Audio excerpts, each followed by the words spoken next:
Okay guys, for our daily devotion, it's January 2026.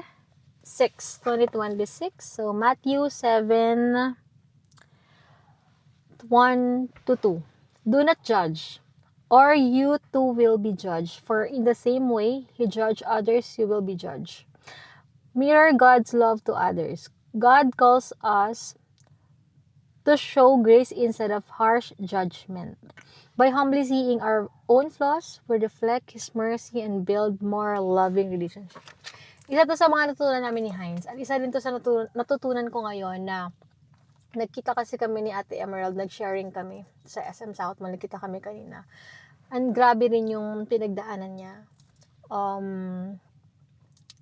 Ang dami-dami niyang, as in, kung yung mga typical na mga tao na ma-judge mo bakit maraming anak, iba-iba yung tatay and all, hindi mo silang pwedeng i-judge kasi hindi mo alam yung pinagdadaanan nila or yung pinagdaanan nila. Bakit sila ganon?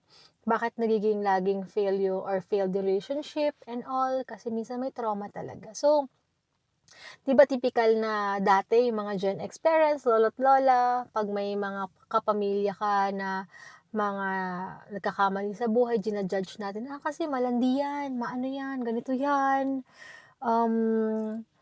para yan katulad din ng nanay niya, ganito, ganyan, diba ganun sila mag-judge.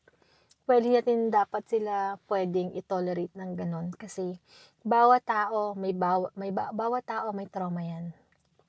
Hindi natin alam kung paano nila dinidil yung buhay, kung bakit sila ganyan, and yung mga desisyon ng mga bawat tao, hindi natin alam kung bakit yun ang desisyon nila, na hindi natin sila pwedeng i-judge na lang basta-basta guys, kasi wala tayo para doon sa katayuan na yun. Diba minsan madalas makakita tayo ng nagja-judge din na, uy, si ganito, si ganyan, tapos maniniwala, oo lang ng oo. Diba? Ito-tolerate, maniniwala sa chismis.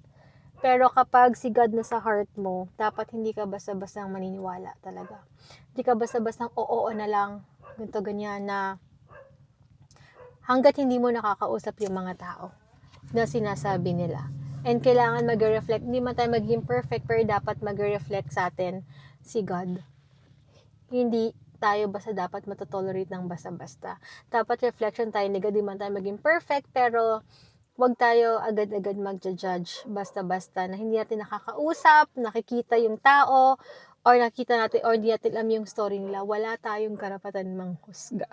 So, yun lang guys. Nabusog ako, sorry. But, it's a good reminder din for us na wag tayo basta-bastang maniniwala sa chismis. At bago tayo manghusga ng kapwa natin, tignan mo natin yung sarili natin.